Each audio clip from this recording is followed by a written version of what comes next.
So hello and welcome to all. कैसे आप सब? उम्मीद है आप लोग बहुत अच्छे होंगे और मज़े में होंगे। एक लेक्चर मोल कॉन्सेप्ट का समाप्त हो चुका है। पिछले लेक्चर में हमने देखा था लॉज ऑफ केमिकल कॉम्बिनेशंस के बारे में, उससे रिलेटेड हमने काफ़ी क्वेश्चंस किया था। आई होप आपको पूरा कॉन्सेप्ट समझ में आ गया होगा। तो आज का लेक्चर जो कि मोल कॉन्सेप्ट लेक्चर नंबर 2, और इसमें हम सीखने वाले हैं कि भाई एटॉमिक मास होता क्या है। ठीक है, आपको लेक्चर शुरू से अंत तक देखना है ताकि कोई भी डाउट ना रहे। ठीक है, तो चलिए शुरू करते हैं। देखिए, अगर मैं पूछूं आपका मास कितना है, जनरली लोग वेट बोलते हैं, तो जो वेट पूछा जाता है ना, तो वो किलोग्राम में बोलते हैं, 60 kg। चलिए मैं आपसे पूछता हूं कि आपका मास कितना है। ठीक है, मान लेते हैं आपने बताया 60 kg। ठीक है, किसी चीज़ का जो मास है वो 60 kg हो सकता है। आपके आसपास जो है किसी का ग्राम में बोलते हैं, कई लोग क्विंटल में बोलते हैं। तो अलग अलग सब्सटेंस का अलग अलग यूनिट में हम बोलते हैं, किलोग्राम, क्विंटल, ग्राम, पाउंड से अलग अलग चीज़ होता है। ठीक है, लेकिन आप ज़रा सोचिए, एटम जो कि इतना छोटा होता है, इतना छोटा होता है, तो एक एटम का जो मास है वो कैसे मेजर करेंगे? है ना इंटरेस्टिंग बात। तो चलिए आज हम इसी चीज़ को समझते हैं। देखिए, एक्चुअली जो भी हम मेजर करते हैं ना, जैसे किलोग्राम में मेजर करते हैं, आपका मास मान लेते हैं 60 किलोग्राम है, तो ये एग्जैक्ट एक्चुअल मास नहीं है आपका, ये एक रिलेटिव मास है ना इंटरेस्टिंग। आपको लगता होगा कि यार ये मेरा तो एक्चुअल मास है, लेकिन ऐसा बिल्कुल नहीं है। अब आप सोच रहे होंगे कि रिलेटिव मास कहाँ से आया, कैसे है रिलेटिव मास। देखिए, अगर मैं बात करूं 1 kg को डिफाइन कैसे किया गया है, अगर इस चीज़ को समझ लेंगे तब हमें समझ में आएगा कि जितना हम मास मेजर करते हैं, किसी का क्विंटल में, किसी का पाउंड में, किसी का ग्राम में, किसी का किलोग्राम में, तो ये सारे के सारे क्या है, रिलेटिव मास है। समझ में आया? तो रिलेटिव मास कैसे है? देखिए, सबसे पहले जब किलोग्राम डिफाइन किया गया था, वो क्या किया गया था, ये जो क्यूबिक शेप है, एक क्यूब लिया गया है यहाँ से। ठीक है, ये 10 सेंटीमीटर लेंथ है, 10 सेंटीमीटर इसका विड्थ है, और हाइट भी 10 सेंटीमीटर है। ठीक है, अब इसका कुछ वॉल्यूम होगा, और वॉल्यूम कितना होगा, 10,000 सेंटीमीटर क्यूब हो गया इसका वॉल्यूम। अब इसमें आपने वाटर को रखा at 4 degree Celsius, water at 4 degree Celsius, तो वो जितना अमाउंट आता है ना, water at 4 degree Celsius in 10,000 centimetre cube volume में जो अमाउंट आता है, तो उस अमाउंट को बोलते हैं, याद रहे, वो जितना अमाउंट होता है उस अमाउंट को हम क्या बोलते हैं, 1 किलोग्राम। ये सबसे पहले डिफाइन किया गया था 1 kg को। अब इसी चीज को रिफरेंस मानकर अगर आपका मास, अगर आपका मास क्या है, 60 kg, योर मास कितना है, 60 kg। What does it mean? इसका मतलब ये हुआ कि आप जो है ना, जितना वाटर रखा गया है ना, इसके 60 टाइम्स है, 60 टाइम्स हेवियर हो आप। किसी जो, अगर मान लो किसी सब्सटेंस का मास अगर 2.5 किलो है, इसका मतलब ये हुआ कि वो सब्सटेंस इसका 2.5 गुना हेवियर है। यही तो हुआ ना। अब वो अलग बात है कि बाद में ये भी चेंज हो गया, क्योंकि इसमें भी कुछ त्रुटि थी, कुछ कमियां थी, कुछ ड्रॉबैक थे। तो एक रॉड लिया गया, और वो जो रॉड था प्लैटिनम और इरिडियम, इन दोनों को मिलाकर एक एलॉय बनाया गया, और उसका इसके कॉरेस्पॉन्डिंग ही लिया गया।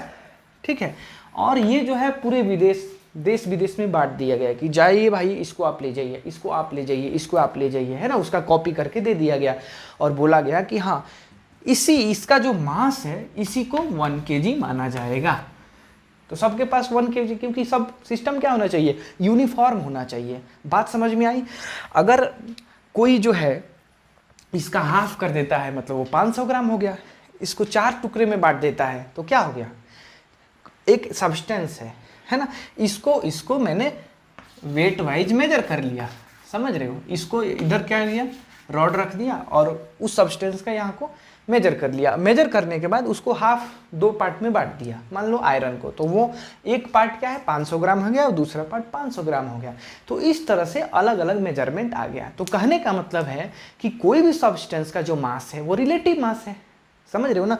अब वो अलग बात है कि एक बार और चेंज आया, और वो अभी 2-3 साल पहले ही चेंज आया है, वो प्लैंक कांस्टेंट के टर्म में। ठीक है, तो कहने का मतलब साफ है कि जो भी हम वेट जो बोलते हैं, एक्चुअली वेट नहीं बोलना चाहिए, मास जो बोलते हैं उसको मेजर किस में किया जाता है, किलोग्राम में किया जाता है। तो किलोग्राम जो है ये क्या है, रिलेटिव है, समझे ना, कितना टाइम्स हेवियर है इसके रेस्पेक्ट में वही उतना किलोग्राम है। जैसे मेरा अगर मैं बोलूं कि अगर मेरा वेट जो है, मास जो है 70 केजी है, तो अगर मेरा मास 70 केजी है इसका मतलब ये हुआ कि मैं इससे 70 टाइम्स ज़्यादा हेवियर हूँ। समझ में आ गया। तो इसी कॉन्सेप्ट को आगे बढ़ाते हुए अब देखिए, मास जो है ये सब बड़ी बड़ी चीज़ें हैं जो हमें दिख रही हैं, इसको तो हम मेजर कर सकते हैं, किसी को ग्राम में मेजर कर सकते हैं, किसी को क्विंटल में मेजर कर सकते हैं, किसी को किलोग्राम में मेजर कर सकते हैं, किसी को पाउंड में मेजर कर सकते हैं। लेकिन आप ज़रा सोचिए एटम कितना छोटा होता है यार, इतना छोटा होता है, ऐसे में कैसे मेजर करेंगे हम। उसके लिए जब एलिमेंट्स का डिस्कवरी किया जा रहा था, खोज किया जा रहा था, तो सबसे पहले सोचा गया कि कैसे इनका मतलब एटॉमिक मास कैसे, मतलब इनको क्या रेफरेंस दिया जाए। तो सबसे लाइटेस्ट जो एलिमेंट था, जो सबसे कम हेवी था, वो था हाइड्रोजन। तो मास ऑफ हाइड्रोजन को 1 यूनिट मान लिया गया। ध्यान से, एग्जैक्टली 1 यूनिट मान लिया गया है कि चलो भाई 1 यूनिट हाइड्रोजन को के मास को मान लो।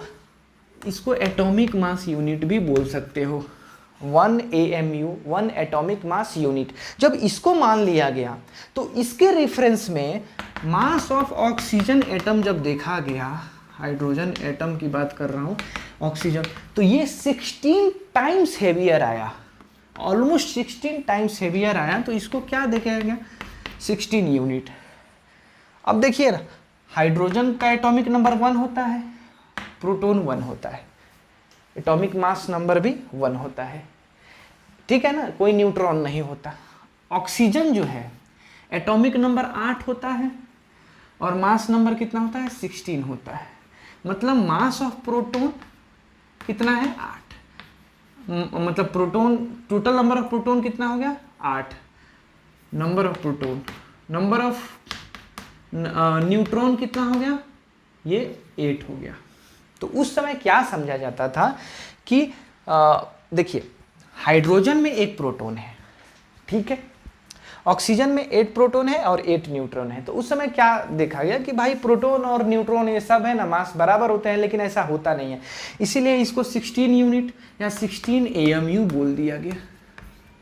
चलिए भाई, लगभग मास ऑफ, अगर हाइड्रोजन है, ऑक्सीजन है, फिर आ गया कार्बन, बस कितना हेवी आ रहा है उसके बारे में देखा जा रहा था। देखो इसका जो है 12 यूनिट, यानी 16 AMU बोल सकते हो, ठीक है।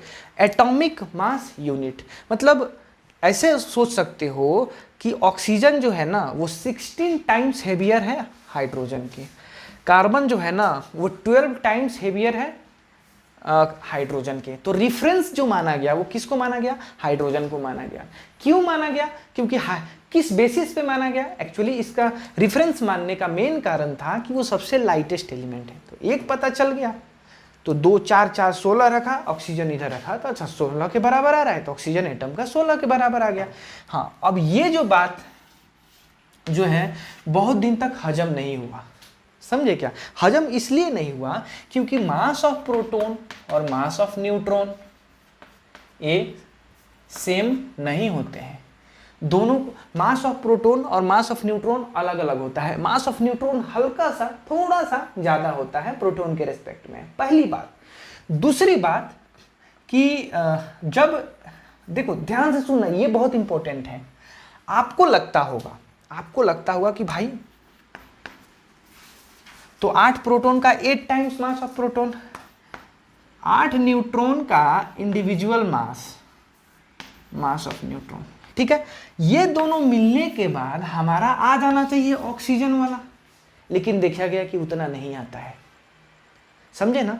तो इतना इसलिए नहीं आता है क्योंकि जब 8 प्रोटॉन कहीं अलग है, 8 न्यूट्रॉन कहीं अलग है, तो दोनों का जब मास लोगे ना इंडिपेंडेंटली तो वो अलग आता है। और जब दोनों कंबाइन होकर किसी एक एटम का निर्माण करते हैं, किसी एटम में वो आते हैं, तो उस समय न्यूक्लियस का फॉर्मेशन होता है। तो न्यूक्लियस के फॉर्मेशन में कुछ मास जो है ना वो एनर्जी में कन्वर्ट हो जाता है।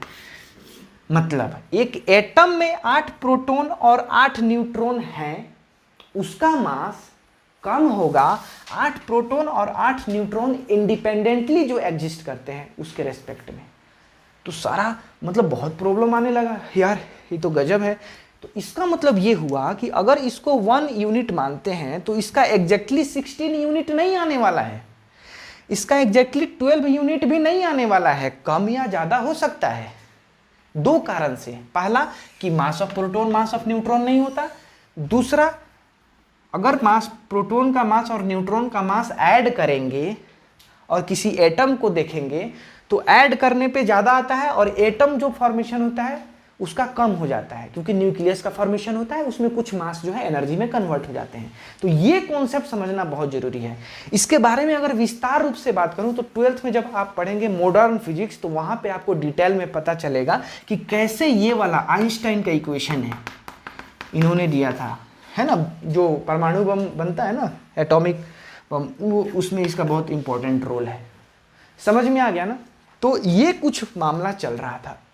फिर जैसे जैसे मामला आगे बढ़ा लोगों को कंफ्यूजन होने लगा कि यार अब करें तो करें क्या, है कि नहीं। अब देखना जरा हुआ क्या, साल दर साल बढ़ते गया और फिर भाई साहब आए 1961 में।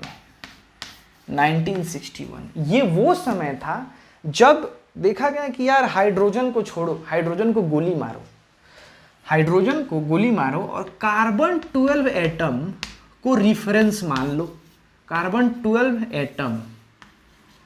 एटम को रिफरेंस मान लो।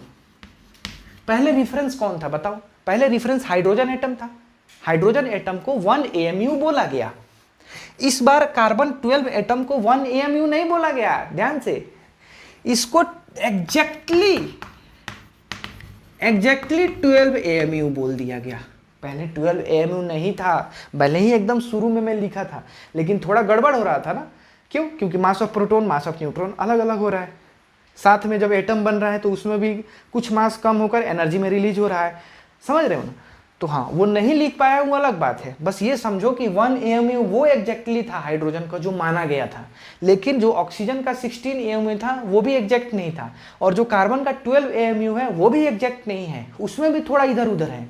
ठीक है, अब ये सारे बहुत सारे प्रॉब्लम आने लगे। फिर देखा गया कि हाइड्रोजन का एबंडेंस बहुत कम है यार नेचर में। फिर सोचा गया कि वो क्या चीज है यार, तो वो है कार्बन 12, जो कि अच्छे खासी मात्रा में पाया जाता है और साथ ही साथ उसका एबंडेंस भी मतलब बहुत ज़्यादा है, और इसको अच्छे से स्टडी भी किया जा सकता है। अब देखना कैसे, एग्जैक्टली 12 AMU मान लिया गया। कार्बन के 1 एटम को क्या मान लिया गया? 12 AMU मान लिया गया। तो अगर 1 AMU को डिफाइन करना हो, 1 AMU को डिफाइन करना हो, वाला कॉन्सेप्ट छूट गया है ना, उसको हटा दिया गया। अब किसको लिया गया? 1/12 पार्ट ऑफ, थोड़ा सा चेंज आया समझो, 1/12 ऑफ कार्बन 12 एटम। समझे क्या? अब आप कहोगे सर इसमें क्या फर्क है, ये तो वही है। ठीक है ना, ये एग्जैक्टली है, याद रखो एग्जैक्टली है। अब जब इसको एग्जैक्ट मान लिया गया तो बाकी सब है ना चेंज आए गए। जब देखा गया हाइड्रोजन का मास देखा गया, तो हाइड्रोजन, ध्यान से सुनना, हाइड्रोजन ये आ गया 1.008 AMU। AMU लिखो और 1.008 U लिखो, समझे ना। उसी तरह ऑक्सीजन का भी लिख सकते हो यहाँ पे, बड़ी इंटरेस्टिंग है, बड़ी ही इंटरेस्टिंग है। ऑक्सीजन एटम का मास जो आया वो आ गया 15.99 एटॉमिक मास यूनिट। ये सब गड़बड़ सड़बड़ इसलिए हो रहा है, 2 कारण है, बता रहा हूं मैं, बार बार बता रहा हूं, क्योंकि मास ऑफ प्रोटॉन और मास ऑफ न्यूट्रॉन बराबर नहीं होते, और जब इंडिपेंडेंटली जब प्रोटॉन और न्यूट्रॉन रहते हैं उनका मास, और जब कंबाइन होकर किसी एटम का निर्माण करते हैं उनका मास, दोनों में फर्क होता है। दैट्स वाई ये सब फ्रैक्शन में आने लगे इधर उधर। हाँ, लेकिन याद रहे 1 AMU का नया डेफिनेशन क्या हो गया कार्बन 12 एटम में एटम का जो मास होता है उसको, है ना, उसके 12th पार्ट को 1 AMU बताया गया है ना, यानी एग्जैक्टली 12 AMU माना गया कार्बन एटम के मास को। समझ में आ गया? ठीक है, आप इसको पहले लिख लो, फिर आगे बढ़ते हैं। बहुत ही मजेदार चीज है। अब देखिए भैया, एटॉमिक मास जो यूनिट हमारे पास आया था 1 AMU, वो कितना आया था? वो आया था, अगर कार्बन के 1 एटम ऑफ कार्बन 12, उसको जो है 12 पार्ट में डिवाइड करो, क्योंकि उसी को ना 12 AMU माना गया है, तो उसको 12 पार्ट में डिवाइड करो, तो वही आया था हमारा 1 AMU। है कि नहीं? समझ में आया? अब देखिए, मास फाइंड करने के, एटॉमिक मास, छोटे छोटे पार्टिकल का, चार्ज पार्टिकल का मास फाइंड करने का हमारे पास तरीके आ गए हैं। बहुत लेट से आया, जब ये सारे चीज़ें, जितने एलिमेंट्स डिस्कवर किए जा रहे थे उस समय नहीं था, बाद में आया। तो उस समय तक हम AMU से ही काम चलाते थे, लेकिन बाद में जैसे जैसे टेक्नोलॉजी डेवलप हुआ उसके बेसिस पे, जैसे स्पेक्ट्रोमीटर होता है ना, स्पेक्ट्रोमीटर तो चार्ज अपन मास, ये रेशियो बहुत ही इंपॉर्टेंट है। 12th में आप पढ़ोगे, ठीक है, 12th में पढ़ोगे, जब मैग्नेटिज्म पढ़ोगे तो magnetic effect of electric current वगैरह ये सब जब पढ़ोगे तो वहाँ पे इसका यूज है।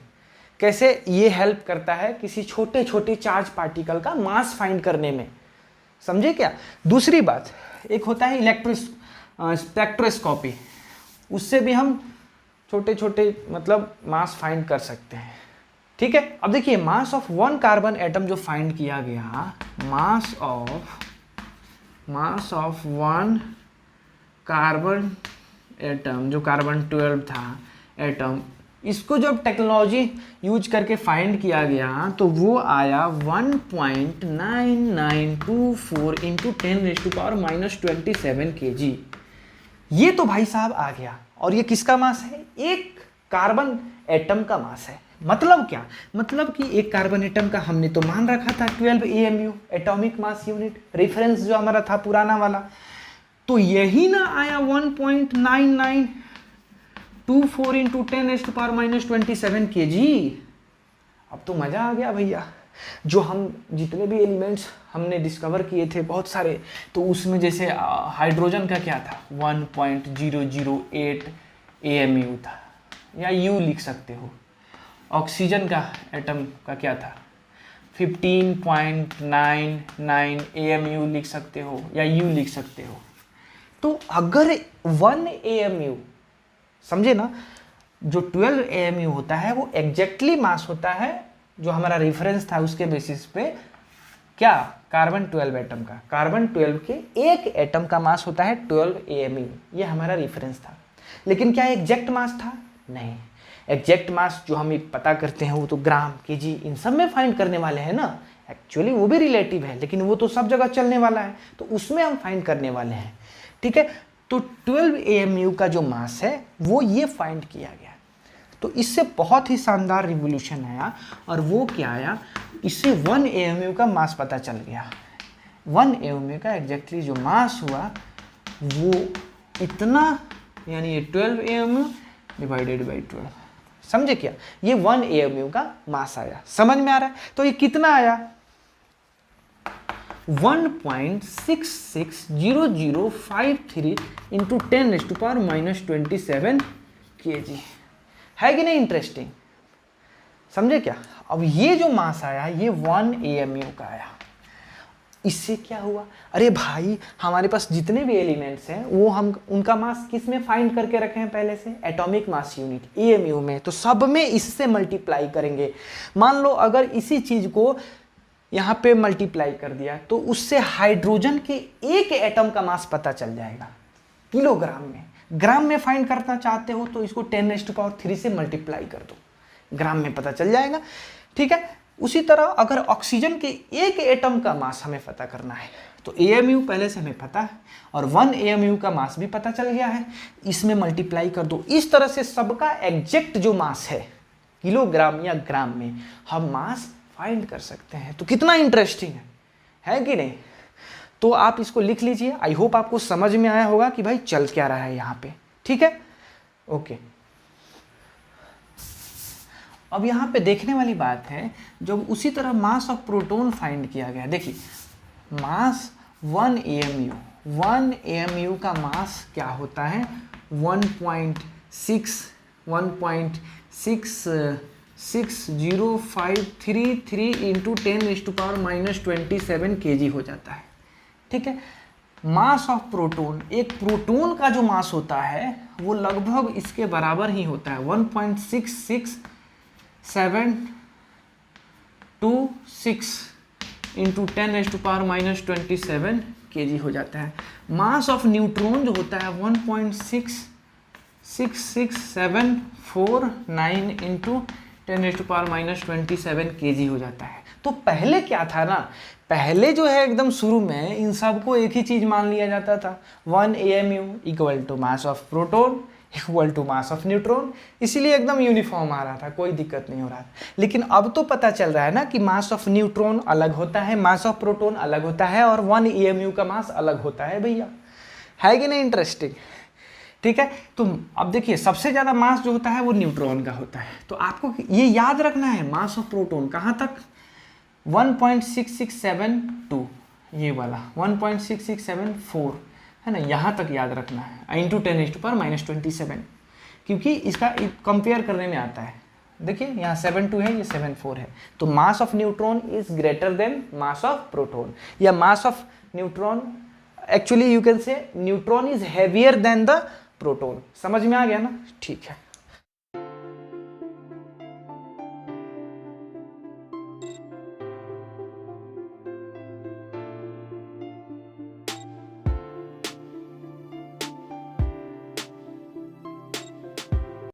तो ये कंपैरिजन बहुत इंपॉर्टेंट है, और इस डेटा को अगर आप याद रखते हो, कहीं लिख कर रखते हो, बार बार देखते हो तो सही रहेगा। ठीक है ना, चलो आगे बढ़ते हैं। अब चलिए समझते हैं आइसोटॉप्स क्या होता है। देखिए आइसोटॉप्स यहाँ पे दिया हुआ है। डेफिनेशन की अगर मैं बात करूँ तो atoms of the same element, element same होना चाहिए, बहुत इंपॉर्टेंट है, सेम एलिमेंट, अलग अलग एलिमेंट नहीं है, हैविंग सेम एटॉमिक नंबर। देखिए एटॉमिक नंबर जिसको हम Z से डिनोट करते हैं, ये Z is equal to P होता है और इज इक्वल टू E होता है for neutral atom, for neutral atom. समझे क्या, अगर एटम क्या है, न्यूट्रल है, कोई चार्ज नहीं है उस पर, पॉजिटिव या निगेटिव, तो उस समय जितना एटॉमिक नंबर होता है उतना ही प्रोटॉन होता है। ठीक है, और उतना ही इलेक्ट्रॉन होता है। लेकिन इलेक्ट्रॉन इधर उधर तो जा भी सकता है ना, तो एटॉमिक नंबर हमेशा किससे डिफाइन किया जाता है, प्रोटॉन से डिफाइन किया जाता है, क्योंकि इलेक्ट्रॉन इधर भी हो जाता है या उधर भी हो जाता है। तो Z is equal to P, ये तो हमेशा रहेगा, इसमें कोई दिक्कत नहीं होने वाली है। मतलब अगर कोई एटॉमिक नंबर की बात कर रहा है तो वो डायरेक्टली किसकी बात कर रहा है, वो नंबर ऑफ प्रोटॉन की बात कर रहा है। समझ में आ गया, ठीक है। तो क्या बोल रहा था कि atoms of the same element having same atomic number but different atomic mass number. ठीक है, मास नंबर डिफरेंट हो तो मास नंबर क्या होता है, जैसे मान लेते हैं यहाँ पे कार्बन है, तो एक इसका एटॉमिक नंबर इतना है, ये 12 आ गया, तो देखिए 6 प्रोटॉन होंगे, क्यों, क्योंकि एटॉमिक नंबर 6 है। तो बाकी के क्या आएंगे, न्यूट्रॉन ही तो आएंगे ना, प्रोटॉन और न्यूट्रॉन मिलकर एटॉमिक फॉर्मेशन करते हैं। Total number of neutron plus total number of proton, वो क्या होता है, एटॉमिक मास नंबर। समझ रहे हो ना, यहाँ नंबर की बात हो रही है, मास की बात नहीं हो रही। ध्यान से सुनो, कंफ्यूज मत होना। कुछ लोग कंफ्यूज हो जाते हैं कि भाई एटॉमिक मास नंबर और एटॉमिक मास में क्या फ़र्क है। देखिए एटॉमिक मास नंबर एक नंबर है, वो एग्जैक्ट एक्चुअल मास नहीं है। वो नंबर कौन सा नंबर है, वो total number of proton, total number of neutron किसी एटम में जो होता है, उसी को सम को हम बोलते हैं क्या, एटॉमिक मास नंबर। और सिर्फ पूछे एटॉमिक मास, है ना, जब हम बाद में इसकी चर्चा करेंगे तो एटॉमिक मास एक्चुअली नहीं आएगा, वहाँ पे आएगा ग्राम एटॉमिक मास। ठीक है, तो एक्चुअल जो मास होता है ना, वो ग्राम में या किलोग्राम में हम उसको मेजर करेंगे। ठीक है, तो कंफ्यूज नहीं होना है। ठीक है, तो मास नंबर मतलब क्या होता है, total number of proton plus total number of neutron. तो इस बात को समझना। तो अब हम बात करते हैं कि भाई जैसे हाइड्रोजन ले लीजिए आप, तो हाइड्रोजन जो है ना, अगर इसका आप सैंपल लो नेचर में, ठीक है, ये तो आई होप आपको समझ में आ गया। तो एक बहुत बड़ा अगर सैंपल लेते हैं ना, तो हाइड्रोजन जो होता है ना, वो 3 तरीके से पाया जाता है। पहला जो हाइड्रोजन ऑब्जर्व किया जाता है उसका एटॉमिक नंबर जो होता है 1 होता है और मास नंबर भी 1 ही होता है। एटॉमिक नंबर 1 का मतलब हुआ कि प्रोटॉन 1 है और यहाँ पे कोई भी चीज़ ऐड नहीं हुआ है, न्यूट्रॉन ऐड नहीं हुआ, मतलब इसमें न्यूट्रॉन क्या है, 0 है। ध्यान से देखना। और इसको क्या बोलते हैं, प्रोटियम बोलते हैं। क्या बोलते हैं, प्रोटियम बोलते हैं। ध्यान से। फिर एक दूसरा जो हाइड्रोजन ये भी देखने को मिलता है नेचर में, और वो जो होता है उसमें एटॉमिक नंबर तो चेंज नहीं होने वाला है ना, तीसरा भी एटॉमिक नंबर वही हो। क्यों, same element having same atomic number, इसीलिए एटॉमिक नंबर यानी नंबर ऑफ प्रोटॉन नहीं चेंज होने वाला है। जो दूसरा होता है उसमें एक न्यूट्रॉन आ जाता है, तो एक प्रोटॉन प्लस एक न्यूट्रॉन, एटॉमिक मास नंबर 2 आ गया। तीसरे में 2 न्यूट्रॉन आ जाता है, तो एक प्रोटॉन और 2 न्यूट्रॉन, कितना हो गया, 3 एटॉमिक नंबर हो गया। तो ये ध्यान देने वाली बात है। इसको हम क्या बोलते हैं, प्रोटियम बोलते हैं। इसको हम क्या बोलते हैं, देखिए यहाँ न्यूट्रॉन कितना है, 1 है, यहाँ न्यूट्रॉन कितना है, 2 है। तो ये ध्यान देने वाली बात है। इसको हम ड्यूटेरियम बोलते हैं। इसको क्या बोलते हैं, इसको हम ड्यूटेरियम बोलते हैं भैया। अब इसको क्या बोलते हैं, इसको ट्रिटियम बोलते हैं। इसको क्या बोलते हैं, ट्रिटियम बोलते हैं।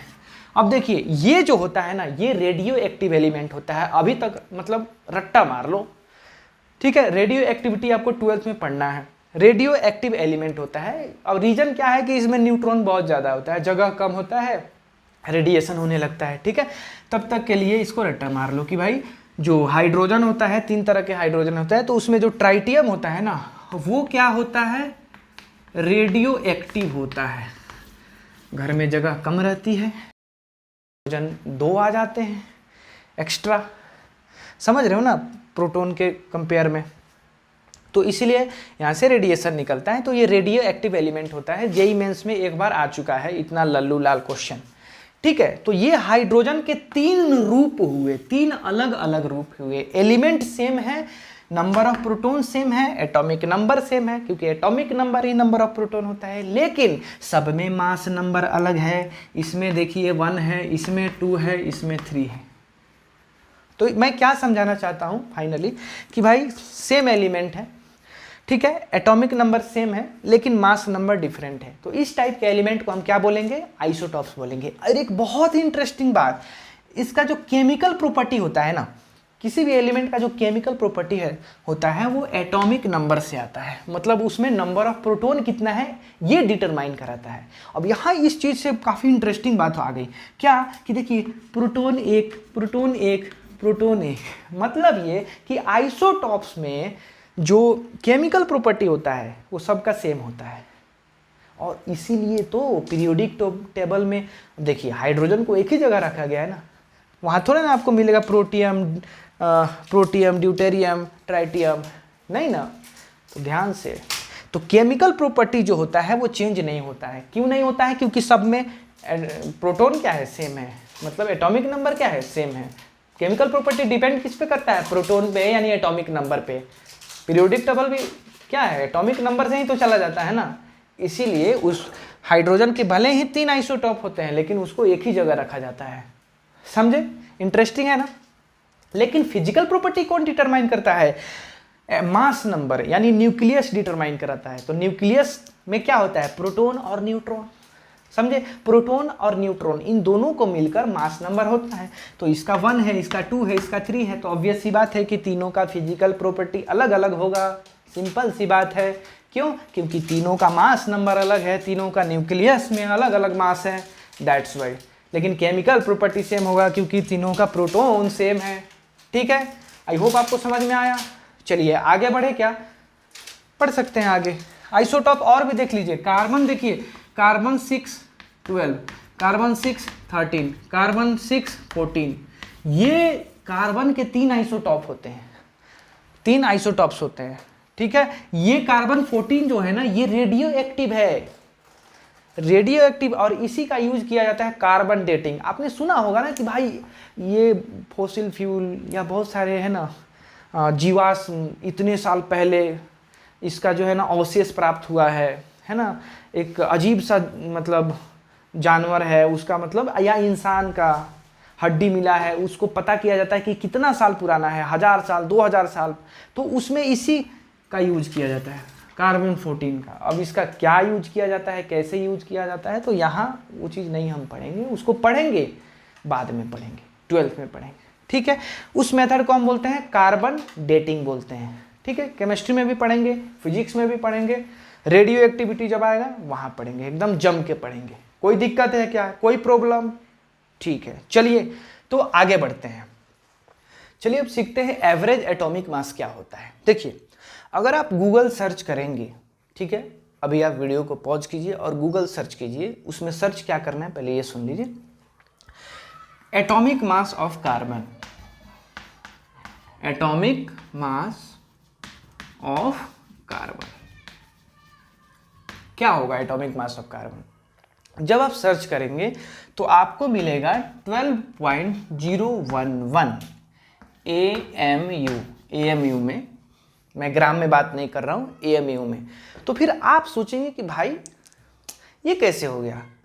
अभी आपने बताया कि कार्बन जो है उसका एटॉमिक मास क्या होता है, कार्बन 12 का 12 AMU, एग्जैक्टली 12 AMU मान लिया गया। तो फिर ये जब मैं सर्च कर रहा हूं तो वहां पे 12 AMU आना चाहिए, ये 12.011 AMU कैसे आ गया? सोचने वाली बात है। तो बहुत ही सिंपल आंसर है कि भाई देखिए, हमने एक सैंपल लिया, हमने क्या लिया, एक सैंपल लिया, इसमें बहुत सारे क्या है, कार्बन ही कार्बन, बहुत बड़ा सैंपल लिया, कार्बन ही कार्बन, कार्बन ही कार्बन, बहुत सारे कार्बन है इसमें। फिर मैंने इसको ऑब्जर्व किया कि भाई इस कार्बन में सिर्फ एक ही जैसे कार्बन है या अलग अलग भी है। तो मैंने पाया कि इस कार्बन में 3 तरह के कार्बन है। कार्बन 12, सॉरी एटॉमिक नंबर तो 6 ही होगा सबका। बस ये देखा कि भाई ये भी मौजूद है, 13 वाला भी मौजूद है और 14 वाला भी मौजूद है। मतलब अगर मैं इसकी बात करूं तो इसमें 6 प्रोटॉन होगा, क्योंकि एटॉमिक नंबर 6 है, तो एटॉमिक नंबर के इक्वल ही तो नंबर ऑफ प्रोटॉन होता है ना, और बाकी का बचा 6 न्यूट्रॉन होगा, है कि नहीं। दूसरे अगर मैं बात करूं तो इसमें 6 प्रोटॉन होगा, बाकी का न्यूट्रॉन मिलकर 13 बना लेगा, तो मतलब कि 7 न्यूट्रॉन हो जाएगा, चलेगा। अब यहाँ पे अगर मैं बात करूं तो 6 प्रोटॉन होगा और 8 न्यूट्रॉन हो जाएगा। तो आप क्या ऑब्जर्व कर रहे हैं कि न्यूट्रॉन का नंबर बढ़ता जा रहा है। चलिए वो अलग बात है। हमने 3 तरह के यहाँ पे कार्बन से इंटरेक्ट किया एक सैंपल में। तो अगर हमें मास फाइंड करना है तो हमें ये भी मौजूद है, वो भी मौजूद है, ये भी मौजूद है, तो हम एवरेज फाइंड करेंगे। क्या फाइंड करेंगे? एवरेज फाइंड करेंगे। अब बातों को समझिए, क्या है, कैसे है। हम मान लेते हैं कि आपका टेस्ट हुआ, आपके कोचिंग में टेस्ट हुआ, और तो 60% बच्चों का जो है, मतलब समझिए कि आपका 10 मार्क्स का टेस्ट हुआ, 10 मार्क्स टेस्ट हुआ, ऐसे ही सरप्राइज टेस्ट हुआ। तो 60% बच्चों का जो मार्क्स आया वो आया 8 आया। बाकी का जो 30% स्टूडेंट हैं उनका मार्क्स आया 6।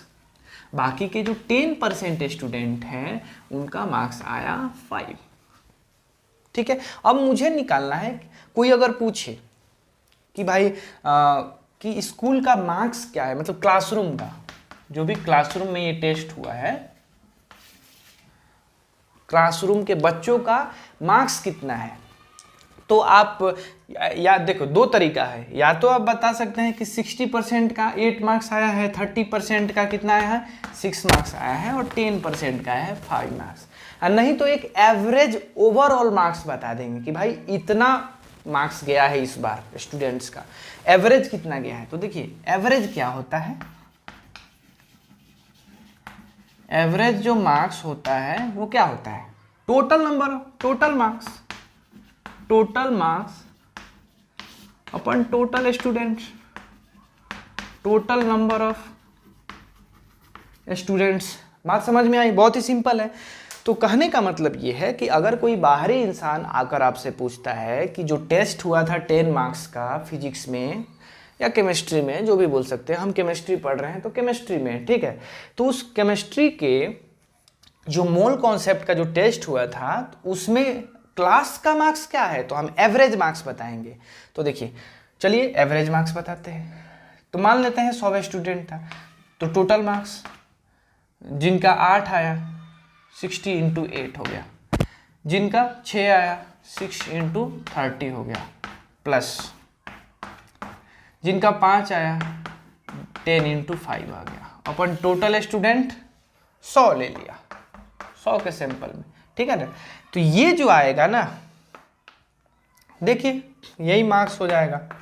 क्या है, एवरेज मार्क्स। एवरेज मार्क्स क्या होता है, total marks. Total marks upon total number of students, हमने 100 ले लिया टोटल नंबर ऑफ स्टूडेंट, उसमें 60 का क्या आया, 60 स्टूडेंट्स का 8 मार्क्स आया, बाकी के 30 स्टूडेंट्स को 6 मार्क्स आया, और बचे हुए 10 स्टूडेंट्स को कितना आया, 5 मार्क्स आया। तो उसके हिसाब से यहाँ पे हम चले। अब देखिए यहाँ पे मल्टीप्लाई कीजिए, तो ये 480 हो गया, और ये 180 हो गया, और ये 50 हो गया। चलिए 8 16 16 5 21 हो गया, 4 1 5 5 2 7 710।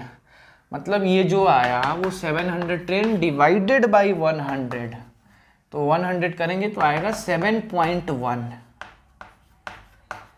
एवरेज मार्क्स कितना है, 7.1 है। तो ये इंटरेस्टिंग है, क्लास का जो एवरेज मार्क्स आया केमिस्ट्री के टेस्ट में, जो कि मैक्सिमम मार्क्स कितना था 10, वो कितना आया 7.1। कुछ ऐसे ही हम जब एटॉमिक मास निकालते हैं, नेचर में जो कार्बन है, ठीक है, जो नेचर में कार्बन है, ध्यान से देखिए, कार्बन 12 भी है, ठीक है, कार्बन 13 भी है, कार्बन 14 भी है।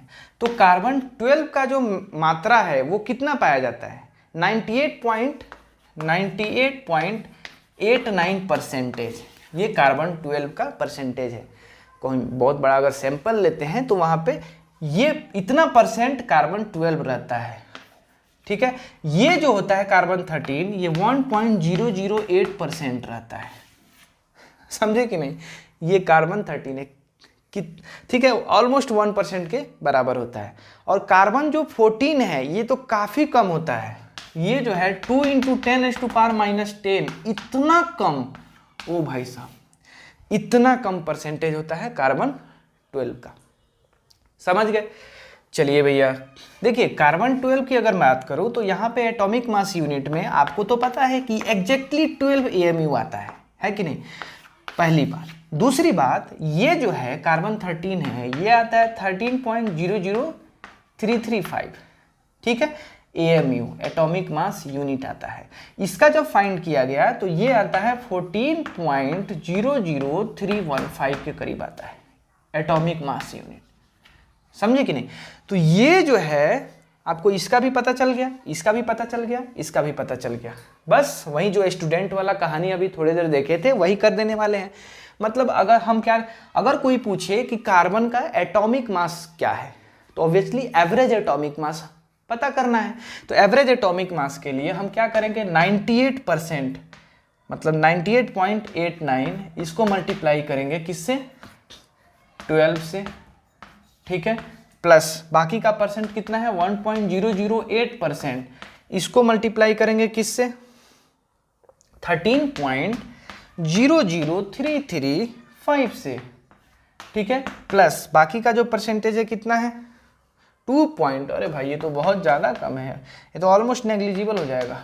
2 × 10⁻⁻10 इंटू 14.00315, और इन सब को डिवाइड कर देंगे 100 से, तो जो रिजल्ट आएगा वो आप चेक कर लेना, 12.011 एटॉमिक मास यूनिट।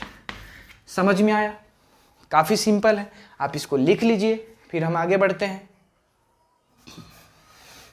देखिए उसी तरह क्लोरीन भी है। क्लोरीन जो है उसका एटॉमिक नंबर 17 होता है और मास नंबर 35 होता है, और ये जो है 75.77% पाया जाता है, ठीक है। ये जो है दूसरा जो क्लोरीन है, इसका आइसोटॉप्स, 2 आइसोटॉप होते हैं, एक तीसरा भी होता है, वो रेडियो एक्टिव होता है, 17 और ये 36 होता है, वो काफ़ी अनस्टेबल होता है वो, तो उसकी यहाँ पे चर्चा नहीं करेंगे। और बहुत कम परसेंटेज पाया जाता है यार, बहुत कम परसेंट, ये ऑलमोस्ट ये दोनों मिलकर 100% हो ही जाते हैं, एकदम नेग्लिजिबल वो होता है। तो मान लेते हैं इन्हीं दिनों की चर्चा करते हैं, तो ये जो हो जाएगा 24.23% बचा हुआ। ऑब्वियस सी बात है, एटॉमिक नंबर सेम मतलब 17 और मास नंबर 37 आता है। समझे क्या? जब इसका निकालोगे, इसका एटॉमिक मास यूनिट दिया रहेगा, इसका भी दिया रहेगा, जब इसका निकालोगे ना तो ये आता है 35.45 AMU आता है। समझे क्या? तो ये बहुत ही आसान है। उसी तरह ऑक्सीजन का भी निकाल सकते हो। मतलब कोई भी अगर एलिमेंट है और उसके आइसोटॉप्स हैं तो ऑब्वियस सी बात है हम उनका क्या निकालने वाले हैं, एवरेज एटॉमिक मास। समझ में आ गया? ठीक है, तो आई होप आपका कॉन्सेप्ट क्लियर हो गया होगा। आगे बढ़ते हैं। चलिए भाई साहब, हम मोल के बारे में जान लेते हैं। आखिर ये जो मोल टर्म है ना, ये इतना इंपॉर्टेंस क्यों रखता है? मोल टर्म्स की खासियत क्या है, इसकी इतनी चर्चा होती है। ठीक है, तो चलिए इस चीज़ का राज जो है आज हम जान ही लेते हैं। अब देखिए, डजन जैसे हिंदी में 1 दर्जन होता है ना, उसी तरह 1 डजन कितना होता है? 12। एक नंबर है, समझ में आया ना? जैसे 1 डजन, अगर वह 1 दर्जन अगर बात करें, केला लेना है, 1 डजन बनाना, तो 12 को ही तो बोलते हैं ना। मैंगो लेना है तो 12 मैंगो हो जाएगा। आदमी की बात करें तो 12 आदमी हो जाएगा। पर्सन की बात करें तो 12 पर्सन हो जाएगा। वही बात हुआ, समझ में आया ना? तो जिस तरह से डजन एक नंबर को डिनोट करता है, इंटिटीज को डिनोट करता है, इतने क्वांटिटी मतलब 12 को रिप्रेजेंट करता है, वैसे ही मोल है ना, मोल 1 मोल जो होता है वो भी एक नंबर है।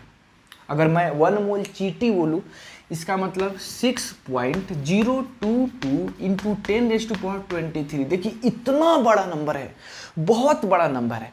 अब आप सोचेंगे कि इतना बड़ा नंबर आखिर क्यों? देखिए, एटम कितना छोटा होता है।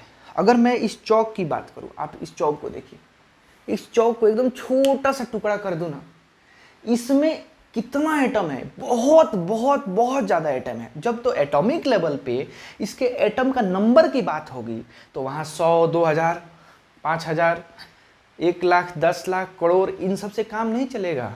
समझ रहे हो ना?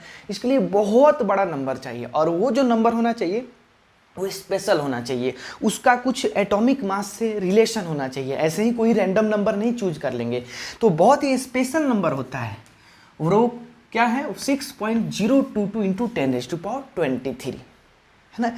इतना अगर कोई चींटी है मतलब 1 मोल चींटी, इतना आदमी है तो इतना मतलब 1 मोल आदमी है ना।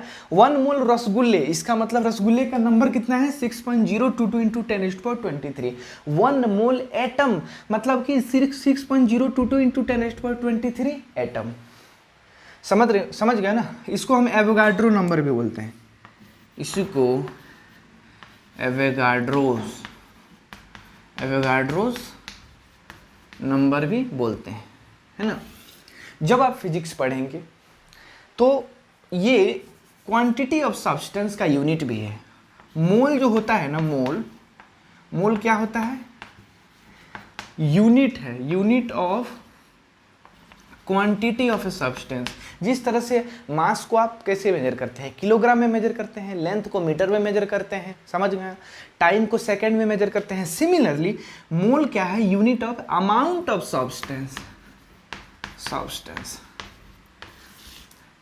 समझ गए? और उसका MOL ही लिखते हैं।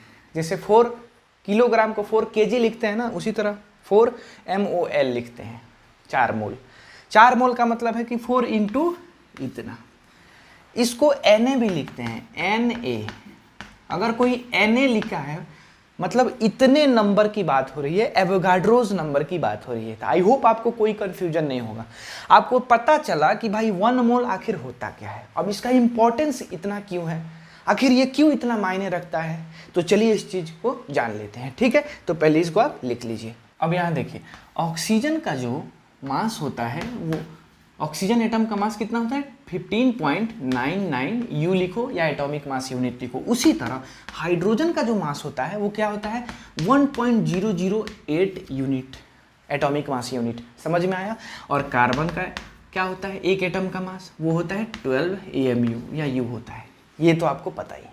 ठीक है, अब बड़ी इंटरेस्टिंग बात आ गई। देखिए, ये तो एटॉमिक मास यूनिट में है सबका मास, ऑक्सीजन के एटम का मास, हाइड्रोजन के एटम का मास एंड ये कार्बन के एटम के मास। हमारा मकसद क्या है? हमारा मकसद है कि काश ऐसा हो जाता कि बहुत बड़े नंबर में, मतलब ऑक्सीजन का बहुत सारा ऑक्सीजन का एटम लिया, बहुत सारा ऑक्सीजन का एटम लिया, तो उसका समथिंग ग्राम आ जाए, इतना ही 15.99 ग्राम आ जाए, इसका 1.008 ग्राम आ जाए, मतलब मुझे ग्राम एटॉमिक मास निकालना है। तो आपको तो पता है कि ये बहुत ही छोटा होता है, तो जब हम ग्राम में निकालेंगे तो बहुत सारे एटम लेने होंगे, समझ में आया ना? तो बहुत सारा वो कौन सा स्पेशल नंबर है जो चूज करने पे जो ऑक्सीजन का जो ग्राम एटॉमिक मास आएगा वो 15.99 आ जाएगा। मतलब उतना, अगर जैसे कोई नंबर हो सकता है जैसे डजन होता है, आपको 100, 200, 1000, 50 लाख, करोड़, है ना, मिलियन, बिलियंस, तो कौन सा नंबर चूज करें, ठीक है, ताकि ऑक्सीजन का 15.99 ग्राम आ जाए और उसी नंबर के लिए हाइड्रोजन का 1.008 ग्राम आ जाए, तो उसी नंबर, उतना नंबर कार्बन एटम का 12 ग्राम आ जाए, है कि नहीं? तो ये बड़ी इंटरेस्टिंग चीज़ है। अब इसको समझते हैं कि भाई वो कौन सा नंबर है, वही तो मोल है। देखो इंटरेस्टिंग चीज़ क्या है, कार्बन का एक एटम का मास आपको तो पता है 1.9926 इंटू 10⁻⁻24 ग्राम, हम ग्राम में फाइंड करने वाले हैं, या इसीलिए यहाँ पे अगर केजी में फाइंड करना रहता तो यहाँ -27 लिख देता, ठीक है। ये 24 शायद पहले लिखा था, तो उसको आप 26 ही लिखना, ठीक है। ये जो मास होता है ये 1 एटम किसका होता है? 1 एटम ऑफ कार्बन 12। कार्बन 12 के एक एटम का मास इतना होता है, मतलब इतना ग्राम एक एटम का, यूनिटरी मेथड यूज कर रहे हैं, तो 1 ग्राम कितने एटम का? इतना ग्राम एक एटम का, तो 1 ग्राम तो बहुत ज़्यादा हो गया, तो बहुत ज़्यादा एटम आएगा, 9926 इंटू 10⁻⁻24। अब हमें 12 ग्राम का निकालना है। देखिए भैया 12 ग्राम का निकालना है, तो 12 ग्राम का फिर 12 से मल्टीप्लाई कर दिए, 12 इंटू 1.9926, ये ऊपर चला जाएगा 10⁻24। तो एक बड़ी इंटरेस्टिंग नंबर आता है और वो आता है 6.022 इंटू 10⁻20 प्लस में 23, और यही होता है 1 मोल। ये क्या होता है? 1 मोल, या इसको एवोगाड्रो नंबर बोलो या Na बोलो, जो भी बोलो। तो एक बहुत ही स्पेशल नंबर आया। कैसे आया? 12 ग्राम अगर मैं फाइंड करूं कार्बन एटम, तो कितने नंबर ऑफ पार्टिकल्स, कितने नंबर ऑफ कार्बन एटम आएंगे 12 ग्राम कार्बन में? तो वो कितने आएंगे? 6.022 इंटू 10⁻23, है ना इंटरेस्टिंग। अब देखिए भाई, अगर एक एटम की बात कर रहा हूं, एक एटम का 12 एटॉमिक मास होता है, इतना एक एटम का इतना ही मास होता है ना। उसमें अगर मैं एवोगाड्रो नंबर मतलब Na से मल्टीप्लाई कर दूं, ये देखिए 12U में अगर Na से मल्टीप्लाई कर दूं, Na मतलब इतना नंबर 6.022 इंटू 10⁻23 की बात कर रहा हूं, तो ये क्या आ जा रहा है? यही तो आ रहा है ना 12 ग्राम भाई साहब, यही आ रहा है 12 ग्राम।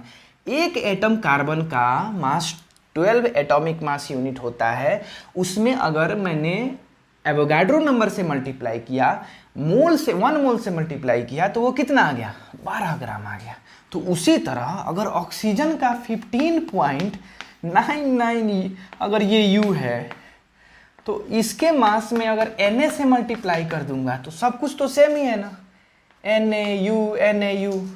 तो अगर ये 12 है तो इधर 12 आ गया, तो ये 15.99 है तो यहाँ पे 15.99 ग्राम आ जाएगा। सिमिलरली अगर हाइड्रोजन का, एक हाइड्रोजन एटम का मास है 1.008 U, तो इसका जो भी मास आएगा, मतलब 1 एटॉमिक मास यूनिट का मास रखेंगे, समझे क्या, इनटू 1 मोल से मल्टीप्लाई कर दिया। ये तो एक एटम का मास था, फिर 1 मोल एटम का मास जब निकालेंगे तो देखिए, तो UNA, ठीक है, UNA सब में कॉमन रह रहा है, और यहाँ 12 से मल्टीप्लाइड है तो 12 ग्राम आ गया है, यहाँ 15.99 से मल्टीप्लाइड है तो 15.99 ग्राम आ गया है, तो यहाँ 1.008 ग्राम से मल्टीप्लाई है तो ये 1.008 से मल्टीप्लाइड है तो 1.008 ग्राम आ जाएगा। तो एक बड़ी मतलब खतरनाक यहाँ पे कॉन्सेप्ट सीखने को मिला कि अगर मैं एवोगाड्रो नंबर मतलब 6.022 इंटू 10⁻23 नंबर ऑफ एटम लेता हूँ, चाहे ऑक्सीजन हो, चाहे हाइड्रोजन हो, चाहे कार्बन हो, तो मेरे पास ग्राम में जो मास आ रहा है ना, वो सिर्फ इसको रिप्लेस कर देने से आ जा रहा है। जैसे इसका ग्राम में चाहिए 15.99 आ जा रहा है, इसका भी 1.008 ग्राम आ जा रहा है, इसका 12 ग्राम आ जा रहा है। तो किसी भी एटम का अगर एटॉमिक मास यूनिट में दिया हुआ है तो उसका ग्राम एटॉमिक मास में आ जाता है। कब? जब उसका हम 1 मोल लेंगे। तो आई होप ये कॉन्सेप्ट आपको समझ में आया होगा। ठीक है, आप इसको फिर से पीछे करके देख सकते हैं, काफ़ी अच्छे से यहाँ पे समझाया गया है। तो यही मोल है, समझे ना, मोल का खेल यही है। कुछ लोगों को कन्फ्यूजन होता है, उनको कन्फ्यूजन क्या होता है कि भाई ये क्या है, मतलब कैसे आ गया एटॉमिक मास यूनिट, ये है, इसको ग्राम में चेंज कर लो, तो ये मोल, ये कैसे कैसे, बहुत कन्फ्यूजन हो जाता है लोगों को। ठीक है, तो मैंने कोशिश की है सारी कन्फ्यूजन यहाँ पे दूर करने का। हमने यहाँ से निकाला कि 12 ग्राम जो कार्बन एटम होता है वो कितने नंबर का होता है, क्योंकि रिफरेंस भी 12 ग्राम ही लिया गया था। और इसी को 12 AMU को अगर मैं 1 मोल से मल्टीप्लाई कर दूं, मतलब एक एटम को 1 मोल से मल्टीप्लाई कर दूं, तो मेरे पास 1 मोल एटम आ गया। तो जब उसका मास लूंगा तो 1 मोल एटम का मास आ गया, और 1 मोल एटम का मास 12 ग्राम है ना। तो आई होप आपको समझ में आ गया होगा। ठीक है, आप इसको पहले लिख लीजिए। ठीक है, तो आज का सेशन यहीं पे समाप्त होता है। आप हमारे चैनल को सब्सक्राइब कर लीजिए, वीडियो को भी लाइक कर लीजिए। ठीक है, और जो भी दोस्त हों या कोई ऐसा आदमी जो कि मोल कॉन्सेप्ट अच्छे से सीखना चाहता है, आप उनको शेयर कर सकते हैं वीडियो को। ठीक है, मिलते हैं नेक्स्ट लेक्चर में। तब तक के आप इस वीडियो को दूर दूर तक फैलाएं। कहाँ तक? दूर दूर तक पहुँचाइए।